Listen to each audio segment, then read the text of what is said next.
So there's a classic quote from the Upanishads, which says that you are what your deepest desire is. You are what your deepest desire is. As is your desire, so is your intention. As is your intention, so is your will. As is your will, so is your deed. As is your deed, so is your destiny. So let's turn this into something that maybe makes a little more sense for us. I call it the creation formula. So back to Stickman. So Stickman, remember, here we are. Before the age of 7, just going to a quick, in the subconscious, we have our beliefs, our values, and our habits have now been structured into our subconscious mind, which also includes our body. Our conscious mind now has the ability to either accept or reject new information coming in. Okay, so we're going to get to that in just a little bit too, but just want to remind ourselves of that. And all energy is flowing through everything. So if we go back to the first law, which that energy is, and there's an energy that flows through all things. An energy that flows through all things. And the modus operandi of this energy is the energy of more life, more life. If I had that influence slide, I'd pull it back up. Remember the very first slide we looked at? The definition of influence? Influence. Something ethereal from the stars that flows from outside of man and influences his character or destiny. Sounds a lot to me like the first law of the first natural law, is that everything is energy and that the influence of this energy is always moving things towards more life. Trees don't just stop growing. Grass doesn't just stop growing. Animals won't just stop producing, right? Life is always evolving. It's always moving forward and always will move forward because that's the law. And it doesn't care what you focus on, right? It doesn't care what you focus on. Doesn't care. It doesn't even care what it creates, by the way, because it's completely non-judgmental. It's omnipresent, it's persistent, it's non-judgmental. So what changes, what gets created? Our choice, just like building bones or breaking bones. So, but this is how it works with our creation formula. So in our subconscious mind, our beliefs, our values, and our habits, this is how we are being, folks. This is our being state. So if we have a belief that we're not enough, we are being not enough. If we have a belief that a certain group of people are bad or wrong or evil, then we are being judgmental. So our being states are right here in our subconscious mind. And energy is flowing through us just like it's flowing through the acorn, just like it's flowing through the bush, just like it's flowing through the rose, just like it's flowing through the squirrel. Energy is flowing through all things, us included.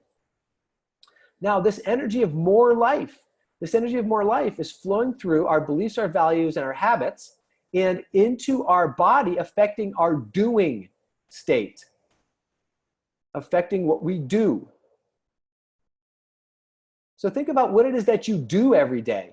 What you do every day, what you do every day is specifically a projection of how you're being.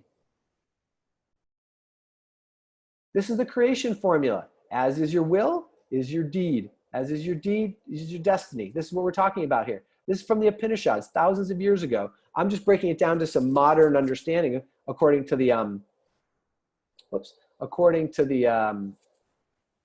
stick guy here. Okay, so what we do creates what we have. What we do creates what we have.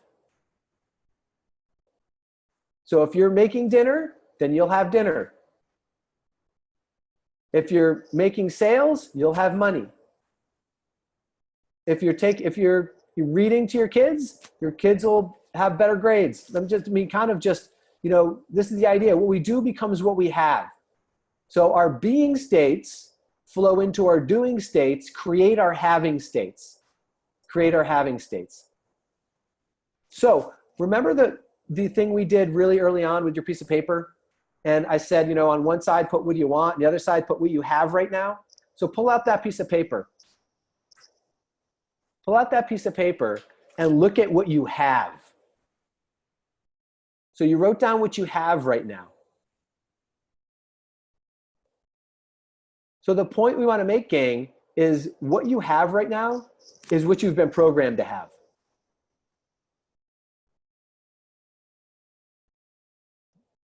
You might want something different because the conscious mind is identifying, I want something different.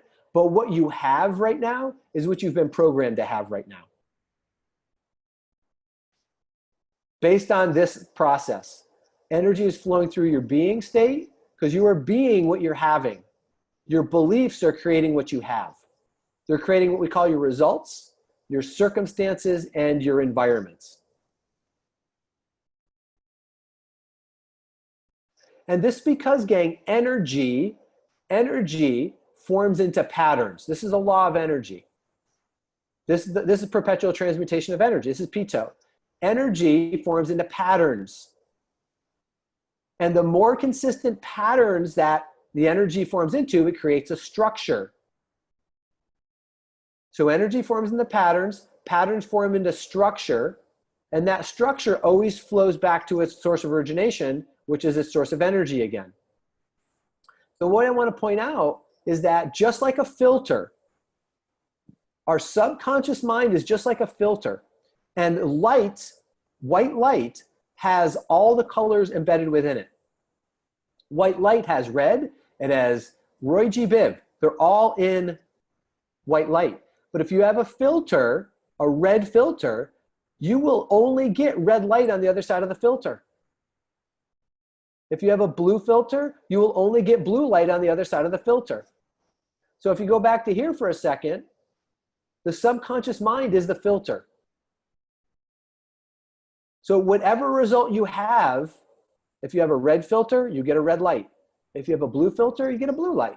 If you have a yellow filter, you get a yellow light.